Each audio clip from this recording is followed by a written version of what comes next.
তা মোটামুটি কোনো রকম একটা নলেজ নিছি, ইনশাল্লাহ ওপেনে কাজ করতে পারলে সুবিধা হবে। তো আমাদের এটা বলে বাতি সার্কিট। এই বাতি সার্কিট যাবে প্লাসে একটা, মাইনাসে একটা, আর একটা যাবে মাঝখানে, যে কোনো একটা দিলে হচ্ছে। ওটার কোনো প্লাস মাইনাস নেই, হলুদটা। তারপর এটা বলে হলো কি জানো, এটার নাম কি, এম্পিয়ার। Ampere circuit. এইটা মনে করেন প্রথম প্লাসটা যাবে হচ্ছিল মাইনাসে, আর দ্বিতীয়টা মাইনাস, ওটা যাবে মাইনাসে, একটা যাবে মাইনাসের সাথে, একটা যাবে সাইডে মাইনাসে, প্লাসে, মাইনাসে প্লাস আছে।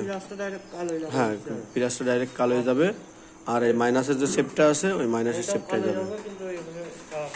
আর আমাদের সেকেন্ড শেপটা মানে সেকেন্ড যে আপনার আমার যে তারটা আছে, ওই কয়েলটা যে কোনো একটা প্লাস মাইনাসে দিলেই হচ্ছে।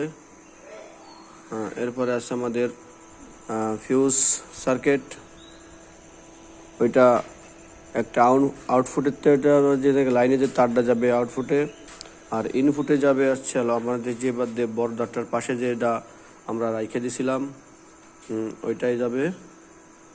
আর আমাদের ফাঁকার জন্য, এই ফাঁকার জন্য আমরা নিজেরা একটা লাইন টানছি, যাতে মোটরে ফাঁকার জন্য কোনো প্রেশার না পড়ে। এই কারণে 20 গেজের একটা আমাদের তার টাইনে, আমরা কয়েল টাইনে ওইখানে আমরা সার্কিটের লাইন করছি। তাই এখানে প্লাস দুই মাথা দুই সাইডে জোড়াইতে হবে, আর এধারে চার্জারের যে বাতিটা আছে ওটা প্লাস মাইনাস দেখে ওটা জোড়াইতে হবে। মোটামুটি আলহামদুলিল্লাহ আমাদের কাজটা সম্পূর্ণ বললেই চলে। এরপরে ইনশাল্লাহ আগামীতে আরও আল্লাহ পাকের ইচ্ছা ভালো হবে। আল্লাহ হাফেজ।